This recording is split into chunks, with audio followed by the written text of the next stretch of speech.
यही देखकर बार बार हृदय से पुकार उठती है कि ये भाई चूक मत करो। यहां किसी से न कोई वर है न कोई द्वेष है। यदि कोई संत तुमसे बात करता है तो यह समझने की भूल मत करना कि वह तुम पर कोई उपकार कर रहा है। उसे तुमसे क्या लेना है? उसके पास लेने को कुछ नहीं, देने को ही सब कुछ है।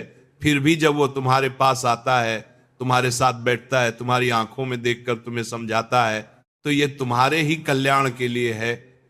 कभी वो डांटता है, कभी दुलारता है, कभी कठोर लगता है, कभी अत्यंत कोमल, पर दोनों ही रूप तुम्हारी भलाई के लिए है। यह समझना होगा कि डांट और दुलार दोनों एक ही करुणा की दो धाराएं हैं। जो लाडली लाल में चित्त लगाए हुए हैं उन्हें संसार के किसी सुख की आकांक्षा नहीं रहती। यदि कभी ऐसा प्रतीत होता है कि वे किसी सुख के खेल में लगे हैं तो वह भी तुम्हारे लिए है, तुम्हें बुलाने के लिए, तुम्हें अपने प्रेम में बांध लेने के लिए। कभी डांट कर, कभी हंसा कर, कभी अपने स्नेह से मन को फंसाकर वे तुम्हारे चंचल चित्त को पकड़ लेते हैं और फिर उसे धीरे धीरे श्री जी के चरणों में समर्पित कर देते हैं।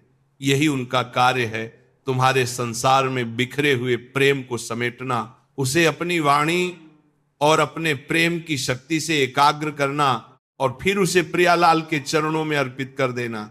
पर यह कार्य तभी पूर्ण होगा जब भीतर से तुम्हारी भी चाह जागे, मुझे अब इस ब्रह्मा के रचे हुए माया जाल से मुक्त होना है। जब तक यह चाह प्रबल नहीं होती तब तक संत का प्रेम भी तुम्हारे मन को पूर्ण रूप से समेट नहीं पाएगा। परिस्थिति यह है कि हम इन्हीं खिलौनों में प्रसन्न हैं। संसार के छोटे छोटे संबंध, मान, प्रतिष्ठा, सुविधा, ये सब हमें प्रिय लगते हैं। जब कहा जाता है कि मन को इनसे हटाओ तो भीतर चोट लगती है, लगता है जैसे हमारे संबंधों पर प्रहार किया जा रहा है। पर जरा ठहर कर देखो, इन संबंधों पर प्रहार तो काल पहले ही कर चुका है। कोई भी संबंध शाश्वत नहीं है, काल ने पहले ही उन्हें काट दिया है। केवल राग शेष है जो मन में बंधा हुआ है। तुम उस राग को लेकर जाओगे तो दुर्गति होगी। वही राग यदि प्रियालाल के चरणों में समर्पित कर दोगे तो वही अनुराग बन जाएगा और वही सद्गति का द्वार खोलेगा। जो आसक्ति संसार के संबंधों में है वही जब संत महापुरुषों में हो जाती है तो वही मोक्ष का खुला हुआ द्वार बन जाती है। ऐसा स्वयं भगवान कपिल देव कहते हैं। अधिकार अपने हाथ में मत रखो, जीवन की बागडोर गुरुजनों को सौंप दो। कह दो कि अब हमारा जीवन आपके हाथ में है, आप जिस दिशा में ले चले हम वही चलेंगे। ये केवल शब्दों का समर्पण नहीं, भीतर की स्वीकृति है। यदि इस चेतन अचेतन जगत से मुक्त होने की सच्ची इच्छा जाग उठी है तो पहला स्नेह का संबंध संसार से हटाना होगा। स्नेह का केंद्र केवल प्रियालाल हो। जो स्नेह माता में है, पिता में है, भाई बंधु में है, पत्नी पुत्र में है, वही स्नेह यदि प्रियालाल को दे दिया जाए तो भगवत प्राप्ति सुनिश्चित हो जाती है। बाकी सब कुछ देकर भी प्राप्ति नहीं होती। सबसे स्नेह करो, पर श्यामा श्याम के संबंध से जब तक ये कला नहीं आती तब तक भीतर छिपा राग बार बार सिर उठाएगा, ये हमारे हैं, ये हमारे हैं। इसीलिए पहले उस राग को पहचानो, उसे समेटो और एक बार समस्त संबंधों के स्नेह को बटोर कर प्रियालाल के चरणों में रख दो। जब वह राग अनुराग में बदल जाएगा तब पूरे विश्व से प्रेम करो, कोई बाधा नहीं रहेगी। तब प्रेम स्वतंत्र होगा, आसक्ति रहित होगा। एकांत की रति का विधान करो। हृदय में केवल इष्ट और गुरुदेव के लिए स्थान हो। पर स्वीकार करना होगा कि हम अभी इस बात में दुर्बल हैं। कहीं ना कहीं हम अपने मित्र, अपने संबंध, अपनी पहचान को पकड़े बैठे हैं। करुणा करके श्री जी हमें अपने पास लाते हैं ताकि हमारा संबंध पुष्ट हो। पर अज्ञानवश हम फिर उन्हीं सांसारिक संबंधों को पुष्ट करने लगते हैं जो अंततः दुर्गति का कारण बनते हैं। एक हिरण के बच्चे के प्रति आसक्ति ने एक जन्म नष्ट कर दिया तो फिर मनुष्य के संबंधों की तो बात ही क्या है। इसलिए एकांत की रक्ति का लक्षण पहचानो। जब भारी विपत्ति आए और मन केवल श्री जी में टिका रहे, जब अपार सुख संपत्ति सामने हो और मन केवल श्री जी को ही संपत्ति माने, तब समझो कि एकांत की रति स्थिर हो रही है। तब कोई भी परिस्थिति उसे विचलित नहीं कर पाएगी। जहां विषय प्रपंच की चर्चा होती है, जहां केवल संसार की वार्ता चलती है, वहां हृदय में अरुचि उत्पन्न हो, यह भी एक संकेत है। भीड़ में रहकर भी भीतर से अलग हो जाना, विषयजनों के बीच में रहते हुए भी उनसे असंग रहना, यह अभ्यास है। केवल विषय प्रपंच की वार्ता करने वालों से हृदय का संबंध न हो, उनसे द्वेष नहीं पर दूरी हो, क्योंकि उनका संग हृदय में ताप पैदा करता है। यदि तुम्हें प्रिय की प्रीति से मतलब है तो विषयों की चर्चा से क्या लेना। जगत के संबंध धन दे सकते हैं, सुविधा दे सकते हैं, पर प्रियालाल की प्रीति नहीं दे सकते। इसी रहनी को समझाने के लिए निवृत्ति और प्रवृत्ति के मार्ग का भेद स्पष्ट किया गया है। प्रवृत्ति मार्ग में अधिकार होता है पुत्र पुत्री का, माता पिता की संपत्ति पर अधिकार स्वाभाविक माना जाता है, पर निवृत्ति मार्ग में यह स्वीकृत नहीं। जिसने वैराग्य स्वीकार किया, उसने यदि फिर उसी आश्रय को पकड़ा रखा तो वह जीवन भर कच्चा ही बना रहेगा। इतिहास साक्षी है कि जिसने निवृत्ति मार्ग अपनाया, उसने माता पिता के आश्रय पर जीवन नहीं बिताया। यह मार्ग भरोसे का है, केवल प्रभु के भरोसे का। जब पूज्य श्री रघुनाथ दास गोस्वामी अपने घर का त्याग करके महाप्रभु चैतन्य देव की शरण में गए, तब प्रारंभ में जो भिक्षा आती थी उसी से जीवन चलने लगा। घर से सेवक, धन, रसोई, भोग, सामग्री सब आने लगे, क्योंकि वे अत्यंत धनी परिवार से थे। पर भीतर विचार उठा, जब जीवन प्रभु को समर्पित है तो क्या माता पिता के वैभव पर आश्रित रहना उचित है? यदि विरक्ति ली है तो सुविधा का आश्रय क्यों? यह प्रश्न भीतर आग बनकर उठा। धीरे धीरे उन्होंने सब त्याग दिया। जगन्नाथपुरी में सिंहद्वार पर भिक्षुकों के साथ खड़े रहने लगे। जो मिल जाता ले लेते, नहीं मिलता तो शांत रहते। फिर लगा कि लेने की वृत्ति भी उचित नहीं, अन्न क्षेत्र से भोजन लेने लगे। फिर सोचा कि सेवा किए बिना लेना उचित नहीं, वहां भी त्याग दिया। अंत में रात्रि में जो महाप्रसाद गायों के लिए डाला जाता था, वही बचे हुए अन्न को धोकर सड़ा हुआ अलग करके उसी से जीवन चलाया। जब यह बात महाप्रभु को ज्ञात हुई तो उन्होंने स्वयं जाकर प्रेम से वो अन्न लेकर कहा, ऐसा अमृत अकेले खाते हो और हमें निमंत्रण नहीं देते। यह वैराग्य केवल कठोरता नहीं, प्रेम से ओतप्रोत था। यह निवृत्ति मार्ग की चरम अवस्था थी, जहां भरोसा केवल इष्ट पर है। निवृत्ति मार्ग का अर्थ है भरोसो दृढ़ इन चरणन केरो। जिनकी पलक झपकते अनंत ब्रह्मांड की रचना हो जाती है, उनके लिए हमारा पालन करना क्या कठिन है। यदि हम उनका भरोसा छोड़कर परिवार या धन का आश्रय लें तो यह निवृत्ति का अपमान है। इसीलिए व्यवहार शून्य व्यवहार की बात कही गई। हजारों लोगों से मिलो, पर एक भी तुम्हारा अपना न हो, सब श्री जी के हों। स्वयं को केवल एक दास मानो जो श्री जी की बात तुम्हें बता दें और तुम्हारी बात श्री जी को कह दे। वृंदावन की रहनी यही है, अभिमान त्याग कर स्वयं को तिनके से भी नीचा जानकर रहना, सबको नमस्कार करना, क्योंकि कहीं किसी जीव का अपराध न बन जाए। यदि वृंदावन में रहकर सबको नमस्कार की दृष्टि से देखा और केवल श्री जी का भरोसा रखा तो भीतर अध्यात्म स्वयं प्रकाशित होगा। मन शांत होता जाएगा, वासनाएं क्षीण होती जाएंगी। परंतु संसार में एक और रहस्य है। बड़े बड़े महापुरुषों की निंदा क्यों होती है? संत किसी से द्वेष नहीं करते, फिर भी उनके विरोधी खड़े हो जाते हैं। इसका कारण भगवान की दो शक्तियां हैं, माया और प्रेम भक्ति। जो प्रेम भक्ति से विमुख हैं, उनके हृदय में माया का प्रभाव रहता है। वे संतों की महानता को देखकर उसमें चल नहीं पाते तो द्वेष उत्पन्न हो जाता है। जैसे अंगूर न मिले तो खट्टे कह दिए जाए, वैसे ही जो चल नहीं पाते वे निंदा करने लगते हैं।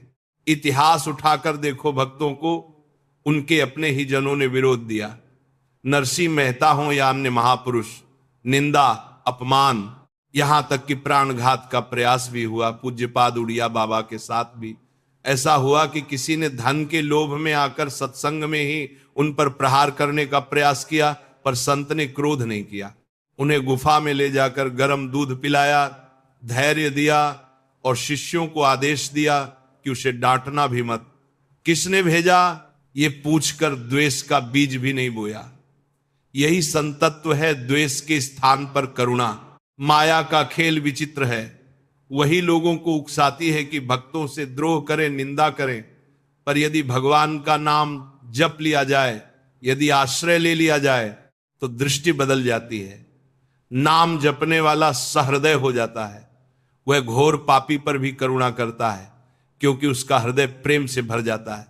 माया पतन कराती है, भक्ति उत्थान कराती है। इसीलिए सावधान रहो, संत द्रोह की वृत्ति भीतर ना आने पाए। नाम का आश्रय लो, प्रेम का आश्रय लो, और अपने हृदय को उस दिशा में मोड़ दो जहां से केवल प्रकाश फूटता है। जब ये बात भीतर उतरने लगती है कि संत किसी से द्वेष नहीं करते, तब एक और पर्दा हटता है। स्पष्ट दिखाई देने लगता है कि संत का जीवन प्रतिशोध का नहीं, करुणा का होता है।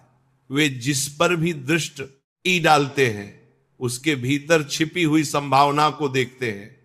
जो पतन की ओर जा रहा है, उसमें भी उन्हें उत्थान का बीज दिखता है। इसलिए वे किसी से राग द्वेष नहीं रखते। पर संसार का स्वभाव भिन्न है। जहां प्रेम का प्रकाश बढ़ता है, वहां माया की छाया भी बेचैन हो उठती है। जिस हृदय में माया का प्रभाव अधिक है, वह संत की निर्मलता को सहन नहीं कर पाता। उसे वह उजाला चुभता है, वह उस प्रकाश में चल नहीं सकता।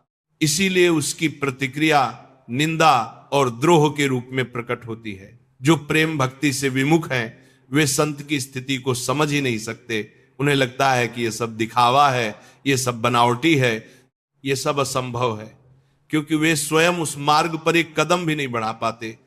महानता को देखकर विनम्र होने के स्थान पर भीतर एक आग उठती है, ये हमसे कैसे आगे, ये हमसे कैसे ऊंचे, और वही आग द्वेष बन जाती है। यही कारण है कि प्रत्येक युग में भक्तों को अपमान सहना पड़ा। ये कोई नई बात नहीं है।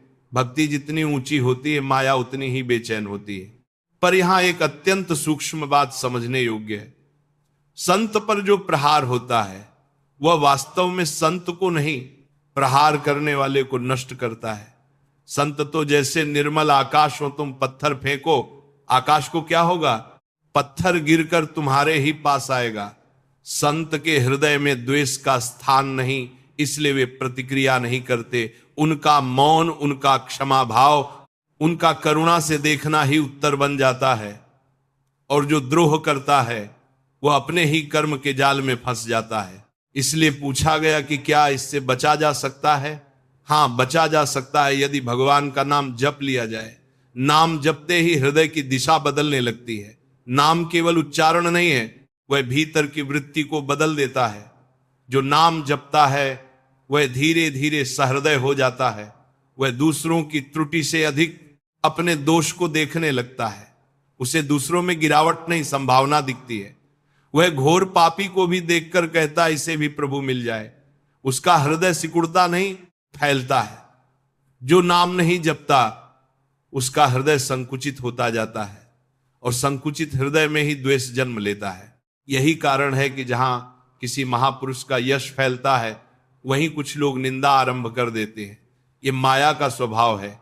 जहां उत्थान है, वहां पतन की खींचतान भी है।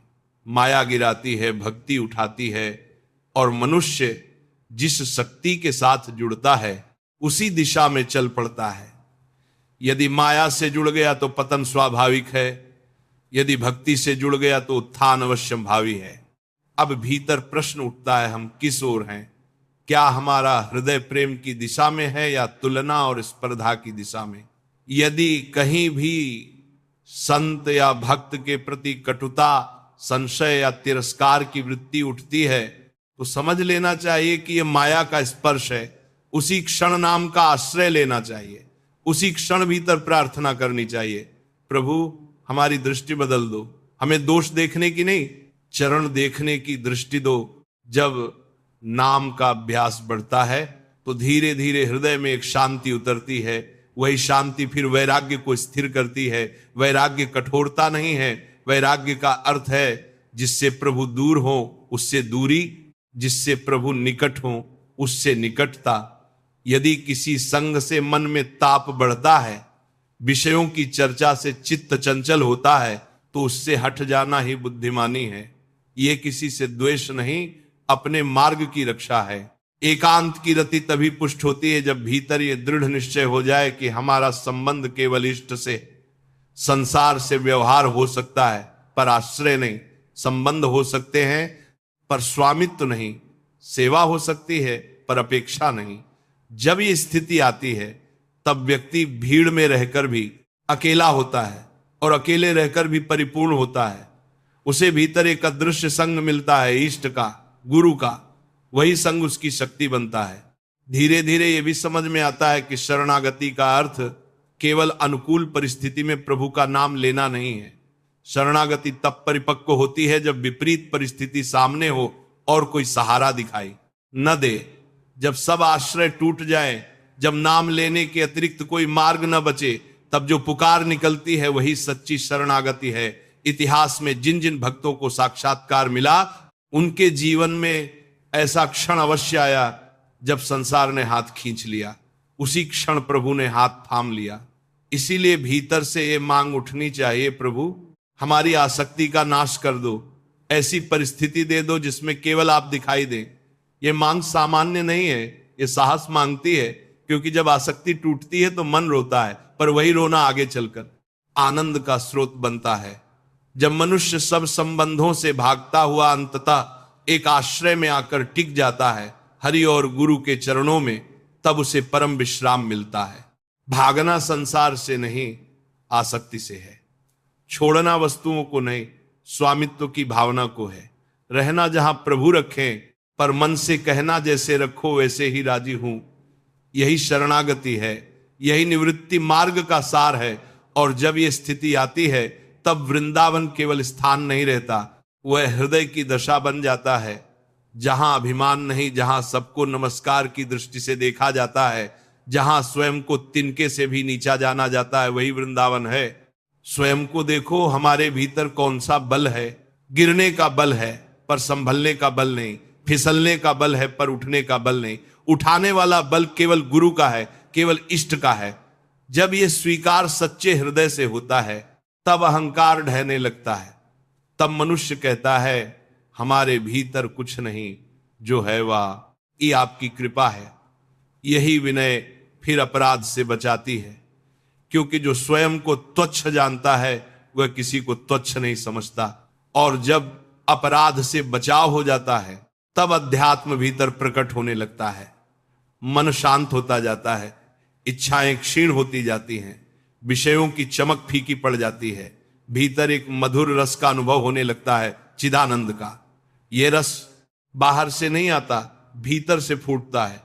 ये वही अवस्था है जहां निंदा और प्रशंसा समान हो जाती है, लाभ और हानि समान हो जाते हैं, मान और अपमान समान हो जाते हैं।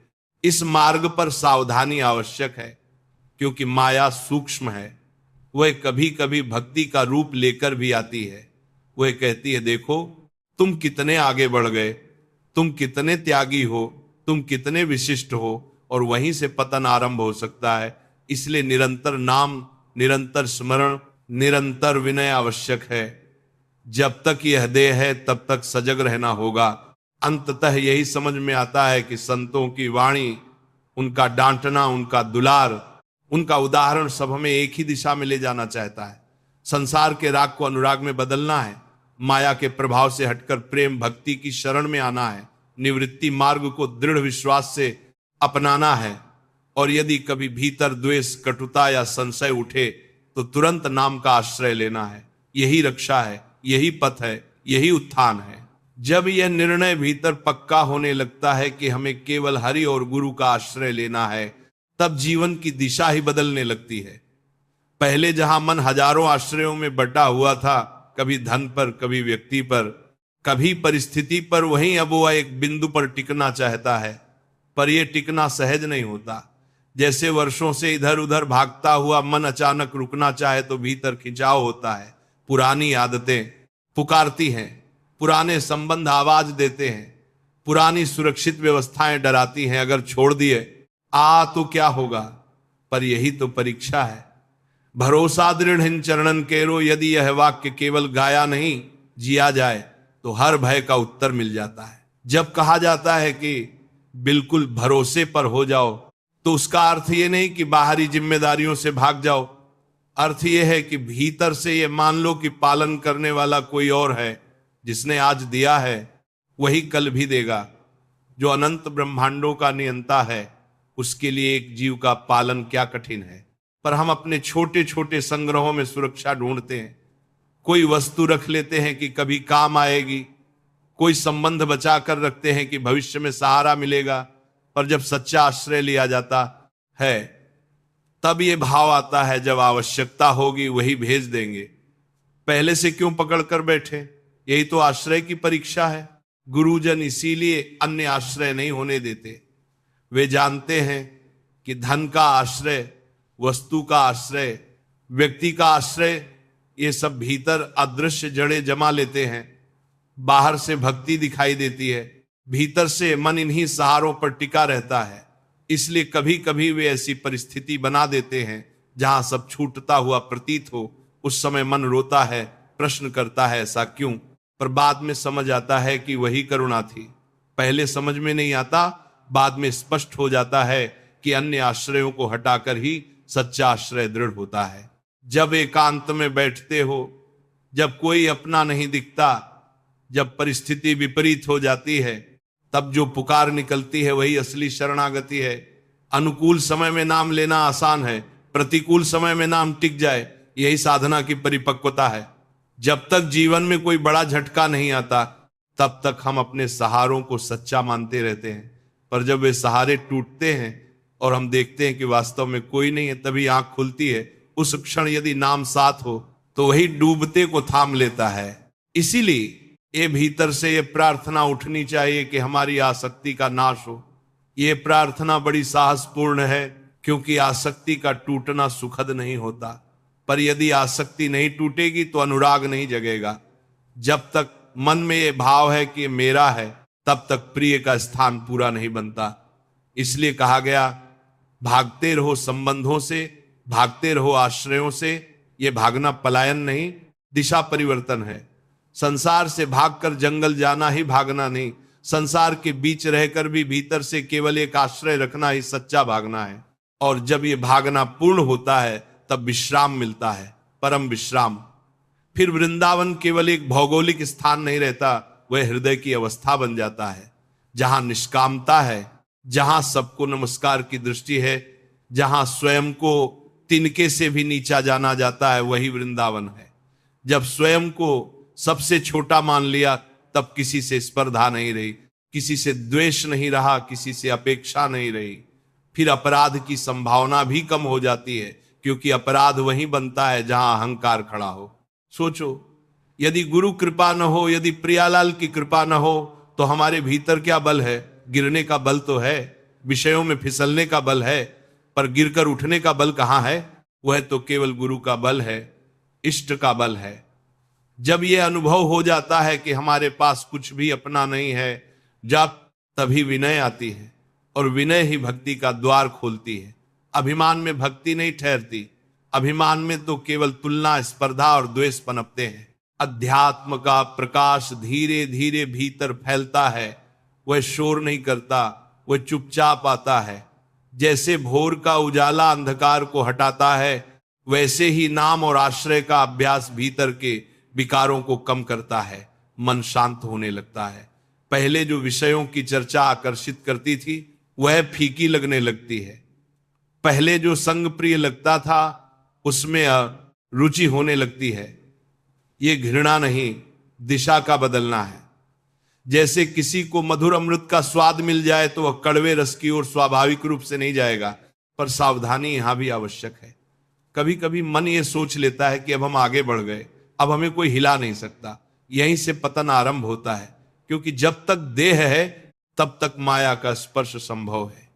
इसलिए निरंतर सजगता, निरंतर नाम, निरंतर विनय आवश्यक है। संतों की निंदा से बचना, उनके प्रति संशय से बचना, यह भी साधना का अंग है। क्योंकि जहां हृदय में कटुता आई वहीं प्रेम का प्रवाह रुक जाएगा। जो नाम जपता है उसका हृदय कोमल होता है, वह दूसरों की त्रुटि पर क्रोध नहीं करता, करुणा करता है। वह समझता है कि जो द्वेष कर रहा है वह माया के प्रभाव में है, उसे दंड देने की नहीं, प्रार्थना करने की आवश्यकता है। यह दृष्टि अपने आप नहीं आती, यह नाम और आश्रय से आती है। जब हृदय में प्रेम बढ़ता है तब संसार के प्रति दृष्टि बदल जाती है। तब व्यक्ति विरोधी को भी शिक्षक की तरह देख सकता है, उसने हमारे भीतर की कमजोरी दिखा दी।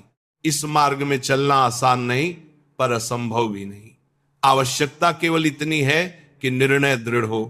आधा इधर आधा उधर ये स्थिति लंबे समय तक नहीं चलती। या तो प्रवृत्ति मार्ग को पूर्ण रूप से स्वीकार करो या निवृत्ति मार्ग को, दोनों को मिलाकर चलोगे तो भीतर द्वंद्व रहेगा। यदि निवृत्ति का मार्ग चुना है तो भरोसा पूर्ण होना चाहिए।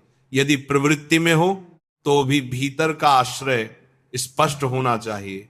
भ्रम में रहकर शांति नहीं मिलेगी। अंततः सब बात एक ही बिंदु पर आकर ठहरती है, केवल श्री जी का भरोसा जो है वही करेंगे। जैसे रखेंगे वैसे रहेंगे, जो देंगे वही स्वीकार करेंगे, जो ले लेंगे उसमें भी उनकी इच्छा मानेंगे। जब ये भाव दृढ़ हो जाता है तब जीवन सरल हो जाता है। परिस्थितियां बदलती रहती हैं पर भीतर का आधार नहीं बदलता, और यही आधार अंततः भगवत प्राप्ति का मार्ग खोलता है। इसीलिए सत्संग की बात को हृदय में उतारो, परमार्थ की बात को हल्के में मत लो। ये केवल सुनने की नहीं, जीने की बात है। हर दिन अपने भीतर देखो, हमारा आश्रय कहाँ है, हमारा राग किस में है, हमारा भरोसा किस पर है। यदि उत्तर स्पष्ट नहीं है तो नाम की ओर लौटो, वही शुद्ध करेगा, वही स्थिर करेगा, वही पार लगाएगा।